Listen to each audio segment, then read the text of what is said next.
اثرات آپ اپنے شہر میں بھی محسوس ضرور کریں گے۔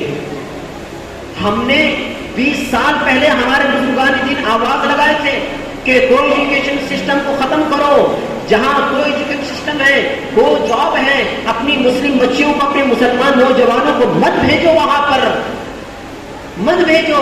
اور وہاں بھیجنے کے بعد ان کے نظریات کس طرح بنے؟ نظریات اس طرح بنے کہ ان کی زبانوں سے یہ زبان سے ظاہر ہونے لگا، ہم شادی کریں گے تو داڑھی والے سے شادی نہیں کریں گے۔ یہ نظریہ کہاں سے بنا؟ آپ بولیے۔ اب وہ ڈیولپ ہوتے ہوتے اب جو ہے یہ سسٹم آ چکا ہے، یہ نظریہ آج کی ان لڑکیوں کا جو مرتد ہو رہی ہیں، یہ ذہن بن چکا ہے۔ اب ہمیں داڑھی والا تو دور کی بات، کلمے والے کی بھی ضرورت نہیں۔ ہمارے ہائی لیول کے، ہمارے ایجوکیشن کے لیول پر جو ہمیں ملے گا، چاہے وہ عیسائی مذہب سے تعلق رکھتا ہو، چاہے وہ ہندو مذہب سے تعلق رکھتا ہو، چاہے وہ کسی اور ریلیجن سے تعلق رکھتا ہو، ہم اس سے نکاح کریں گے، اس کے ساتھ بھاگ جائیں گے۔ ایسا ذہن بن چکا ہے۔ اس طرح کی نظریات ہمارے مسلم لڑکیوں کی، مسلم بچیوں کے اب بن چکے ہیں۔ اس کا سب سے بڑی وجہ یہ کو ایجوکیشن سسٹم ہے۔ کالجز کے اندر یہی ہوتا ہے، گرل فرینڈ، اور جہاں پر ہر آئے دن ایک گرل فرینڈ کا دن منایا جاتا ہے، بوائے فرینڈ کا دن منایا جاتا ہے، ویلنٹائنس ڈے کا ایک دن منایا جاتا ہے، اور اگر کسی لڑکی کو اس دن بوائے فرینڈ نہیں ملتا تو اس وقت میں اس کی اور جو لڑکیاں ہوتی ہیں، اس کی جو سہیلیاں ہوتی ہیں، اسے تانا دیتی ہیں، ہائے ہائے تیرے اس دن کے اندر کوئی بوائے فرینڈ نہیں ہے، اور لہٰذا وہ تام تشنی کا شکار ہو کر کسی نہ کسی کے ساتھ وہ ویلنٹائنس منانے کے لیے چلی جاتی ہے۔ اور پھر اس کے بعد کیا ہوتا ہے؟ اس کے باپ کو آئندہ چل کر اتنی بے عزتی اٹھانی پڑتی ہے کہ اس کا باپ جا کر آبورشن کر دیتا ہے، اس کا ہے کہ نہیں؟ آج ملک کے حالات میں آپ کو بتا رہا ہوں۔ تو اب اس کا حل یہ ہے، کیونکہ بات بہت ختم ہو گئے، بھی 2:30 بج گئے ہیں، 1:45 سے میری بات شروع ہوئی تھی، اب 2 منٹ بچا ہوا ہے۔ تو ابھی اس کا حل یہ ہے کہ ہمیں دیکھیں، اس کا حل یہ ہے کہ ہمیں سب سے پہلے یہ کرنا چاہیے کہ ہم اس سلسلے میں مسلم مینجمنٹ کی نگرانی میں اپنے کالجز کو کھولنا پڑے گا، اسکول کو کھولنا پڑے گا۔ میں نے یہاں کا ڈاٹا جمع کیا، پتہ چلا پورے باگل کوٹ شہر کے اندر ایک ہی مسلم پرائیویٹ اسکول موجود ہے، اور کوئی موجود نہیں۔ ہم جب اپنے گھروں کو 1-1 کروڑ کا بنا سکتے ہیں، 40 لاکھ 50 لاکھ کا بنا سکتے ہیں، تو کیوں ہم وومن میڈیکل یونیورسٹی نہیں بنا سکتے؟ کیوں ہم جو ہے ہمارے لڑکیوں کے لیے، ہمارے نوجوانوں کے لیے الگ الگ بلڈنگیں لے کر کے کیوں نہیں بنا سکتے؟ یونیورسٹیاں کیوں نہیں قائم کر سکتے؟ سب کچھ کر سکتے ہیں، بس ہمیں ہمت کرنے کی ضرورت ہے، اور اس کے لیے آپ کو علماء کرام کی سرپرستی انتہائی ضروری ہے۔ کس طرح جو اسلامیات وہاں پر سکھانے پڑیں گے، اب یہ ایک الگ موضوع ہے اسلامیات کی شکل میں کہ وہاں پر جو سلیبس ہو، اس سلیبس کو کس طرح جو ہے مسلمان بنایا جائے، مسلمان بن کر کس طرح پڑھایا جائے، اور پھر جو ہے اسٹوڈنٹ کو کس طرح مسلمان بنایا جائے، یہ ایک بہت بڑا موضوع ہے۔ انشاءاللہ آئندہ موقع پر آپ حضرات کے سامنے یہ ساری کی ساری چیزیں رکھی جائیں گی۔ تو میری آخری گزارش یہی ہے کہ ہمیں پہلے یہ کرنا چاہیے، چاہے وہ صفا خدمت ٹرسٹ کے زیر نگرانی ہو، ماشاءاللہ بہت اچھے کام کر رہے ہیں، ماشاءاللہ دل سے بہت بڑی بڑی دعائیں لے کر حضرت مفتی عمر فاروق صاحب کے لیے کہ ماشاءاللہ انہوں نے بہت ہی کم مدت میں ایک بہت بڑا جال خدمت کا انہوں نے بچھا دیا ہے۔ تو میں ان سے عرض کروں گا کہ سب سے پہلا ہمارا جو سلگتا ہوا، جو ہمارا ایک مسئلہ ہے پورے ملک کی سطح پر، کہ ہمارے نوجوانوں کے لیے، کیونکہ نوجوانوں کو ہم کم نہیں سمجھیں گے۔ علامہ اقبال نے کہا کہ میں نا امید نہیں ہے اقبال اپنے کشتے ویراں سے، ذرا نم ہو تو یہ مٹی بڑی سرخیز ہے ساتھی۔ ماشاءاللہ ہمارے نوجوانوں کے اندر بڑی بڑی صلاحیت موجود ہے، ماشاءاللہ قائم کریں گے بہت زیادہ ترقی ہو جائے گی. اور یہی ہمارے بچے، کیونکہ ایجوکیشن کے ذریعے سے ہم اپنے بچوں کو اپنے اسلامی نظریات کے حساب سے بنا سکتے ہیں اور پھر بگاڑ بھی سکتے ہیں ایجوکیشن ہی کے ذریعے سے. میری یہی بات ختم کر دیتا ہوں. دعا فرمائے اللہ تعالی ہم تمام کو ان باتوں پر عمل کرنے کی توفیق عطا فرمائے. آمین. وآخر دعوانا ان الحمد للہ رب العالمین.